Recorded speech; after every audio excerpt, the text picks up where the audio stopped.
श्री गोपाळ कृष्ण भगवान की जय। लीला नंबर 365।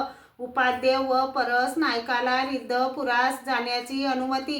एके दिवशी सर्वज्ञ श्री प्रभूंची महिमा सांगत होते, तेव्हा परस नायकाला उल्लेख झाला की श्री प्रभूंच्या दर्शनाला जावे। मग उपाध्ये आणि परस नायक बाहेर निघाले, तेव्हा परस नायकाने सांगितले, जानो, श्री प्रभूंच्या दर्शनाला मी जाईन, तू येतोस? चल जाऊया।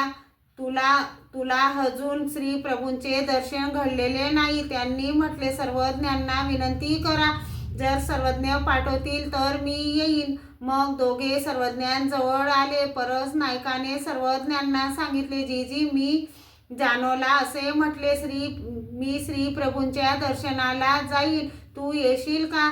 जाऊया। तेव्हा जानो म्हणाला, सर्वज्ञांना विनंती करा, तर जर सर्वज्ञ पाठवतील तर मी येईन। यावर सर्वज्ञांनी म्हटले, परमेश्वरपुराला जाणाऱ्यांना आम्ही का बरे मनाई करू?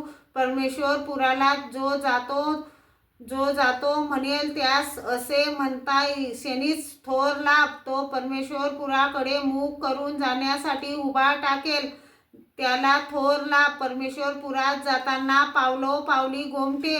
आणि सर्वज्ञांनी विचारले, केव्हा निघणार? त्यांनी सांगितले, जीजी, मी सर्वज्ञांच्या ठाई पर्व काळी पूजा वसर करू, नंतर जाऊ। मग त्यांनी सर्वज्ञांचा उत्तम पूजा वसर केला व दोघे विचार करू लागले। परस नायक म्हणायचे, लोणारवरून जाऊ, वर्जेच्या तीर्थावर आंघोळ होईल, सारंगधराचे दर्शन होईल, नंतर श्री प्रभूंच्या दर्शनाला जाऊ। तेव्हा उपाध्ये म्हणू लागले, सरळ सरळ चांगदेवावरून श्री प्रभूंच्या दर्शनाला जाऊ। असे विचार करत करत दोघे सर्वज्ञांजवळ आले। सर्वज्ञांनी म्हटले, सोबत्यांमध्ये येथेच विसंवाद होत आहे। उपाध्याने सर्वज्ञांपुढे सांगितले, जीजी, परस नायक असे म्हणत आहेत की लोणारवरून जाऊ, वर्जेच्या तीर्थाचे स्थान होईल।